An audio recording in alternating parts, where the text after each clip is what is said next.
They are heartless, godless barbarians. They murder and kill blindly. They scar the lands of England, lands they will never defend, never love. The time has come to speak to them in a language they will understand.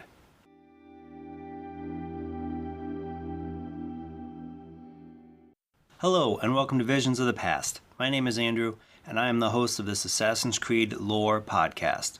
This is episode 22, and today we're going to talk about where this quote came from and what it means after last week's announcement of Assassin's Creed Valhalla. The first thing we have to talk about before we even get into the trailer or the art by Boss Logic is what exactly is Valhalla. In Norse mythology, Valhalla is a hall within Asgard where those who die in battle are sent. But only half of the dead go to Valhalla with Odin, while the other half of those who die in battle are called by Freya, Odin's wife. The dead in Valhalla are led there by the Valkyries.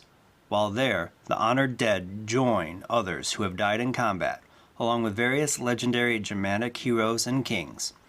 All are known as the Eidenchar, and prepare to aid Odin during the events of Ragnarok. But what could this mean within the lore of the series? Could it be an external construct for our protagonist to hope to go upon his death? I feel it'll be more than that. We've already seen within the lore that places like Atlantis, Elysium, the Greek underworld, and Eden are all Isu places. That it would make complete sense for places like Asgard, Nidavellir, Jotunheim, and the other 9 worlds to also exist as Isu cities. And if they were to do this, it would make sense for Valhalla to be of one of Odin's great halls within the city of Asgard. In the upcoming release of Valhalla, the main character is Eivor, and there is also a very good chance that Valhalla will be the name that he gives his settlement. Throughout the series, we have been told that there was an ancient race of beings that created humans and other artifacts that do crazy things. These beings would go on to become worshipped by ancient civilizations such as the Greeks, Romans, Egyptians, and Etruscans, to name a few. To me, this says that every ancient civilization's pantheon and myths have some form of basis in the Isu, even if we don't know what that is yet. Odin, Thor, Loki, and other Norse beings are most likely going to end up being Isu, like Juno, Minerva, and Aletheia. But the question is, will they be others that we've already met, or more likely the others that Aletheia talked about that wanted to enable humanity? Only time will tell about which they end up being. When you start to look at their myths a little bit more, not only do you see animals that could turn out to be mythic beast bosses, like the Minotaur and Cyclops, you might even find the world tree Yggdrasil that would take you to these Isu locations. But what is more important to me is what their pieces of Eden are and what they could do. Anyone that has watched a Marvel movie in the last decade will know about Thor's hammer Mjolnir and Heimdall's sword Hofund.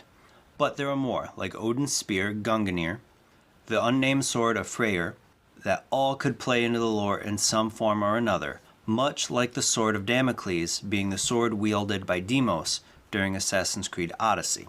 And that brings us to the axe that was being held by Eivor in Boss Logic's art. There are 2 mythological axes that this weapon could be. Could either be the axe of Pirun or Forseti's axe. If that axe is either, it could be a lore reason to explain superhuman powers like that we had with Cassandra in Assassin's Creed Odyssey.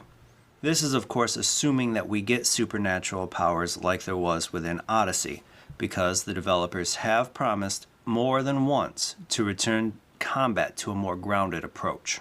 After watching the premiere trailer and following information from multiple sites like Eurogamer and Jorah Raptor, I have a feeling that the superhuman powers will be pulled back a bit, and the combat that was talked about dual wielding any kind of weapon, including 2 shields if you wanted to, which would mean that if the superhuman abilities do return, it would be from something that would be permanent to the character. This would mean either Eivor's hidden blade or an article of clothing that you wouldn't be able to remove, but still be able to customize. What I did notice in Boss Logic's art, and both the male and female figurines of Eivor, was that there was a rather large belt that was shown.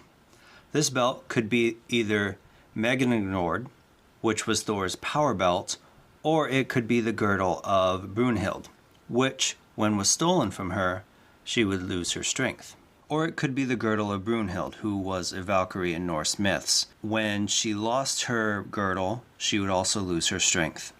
Though there are other items within Norse mythology that could be used if they did so choose. But this assumes that we're going to get something prevalent in the gameplay like it was in Odyssey. Hopefully, we'll find out more within the gameplay reveal on May 7th. Before we break down the exact time period and location that was confirmed by lead writer Darby McDevitt in the developer commentary trailer, I want to talk about the Viking Age that is already within the lore of Assassin's Creed. What I am referring to is the search for a piece of Eden that was called the devotion prong of the Trident of Eden. What we know about this piece of Eden is that it was held by Harald Bluetooth Gormson, the King of Norway, in 965. He would hold it for almost 20 years before it would pass to Strimbjorn the Strong, then Thorvald Hallsson, before ending in Otson Jordson's hands in 984.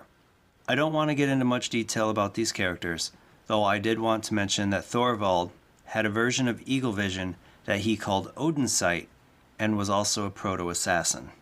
While we have been in the Scandinavian area before Assassin's Creed Valhalla, the new game has been stated to start in Norway, where it is assumed that Eivor will meet with a member of the Hidden Ones, receive a Hidden Blade, and then move to England where most of the game takes place. While we have already been in England with Assassin's Creed Syndicate, we have not been to the area anywhere near this time period, as Darby McDevitt confirmed in the developer commentary that the game starts in 873. Over 100 years before the events of Assassin's Creed Last Descendants, Fate of the Gods, and almost 100 years after the raid on Linden's farm that Arzo Berg mentioned in Assassin's Creed Rogue. While this could mean that we see hints or Easter eggs to these events, I think it was chosen specifically to distance itself from these locations, while still fitting in well within the Viking Age. I don't want to speculate on the story too much, but there are a few things in history that happened in or around 873 that I think could play well within Assassin's Creed. This is the year that saw the great Danish army led by Halfdan Ragnarson, who was said to be the son of the legendary Viking Ragnar Lodbrok, and Guthrum, the king of the Danish Vikings within the Danelaw, that attacked the kingdom of Mercia to capture the royal centre at Repton in what is now Derbyshire. It is also one of the recorded years for the death of Halfdan's half-brother Ivar the Boneless, possibly at the Battle of Repton. The Great Danish Army was known as the Great Heathen Army by the Anglo-Saxon Kingdom of Wessex, who was led at the time by Alfred the Great, who we do see in the reveal trailer. The war between the two armies could come to a head at the Battle of Edington in May of 878, resulting in the Treaty of Wedmore later within 878. While it is said that most of the game is set in England, we don't know exactly when Eivor will get there, as it was said we would find him in Norway at the beginning of the story. Norway at this time is just as interesting of a place historically.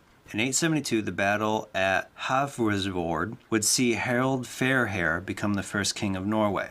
While Harald would rule for the next 60 years, it seems that he was constantly moving, even leading a fleet himself to Scotland in 875, chasing down those who opposed his rise to power.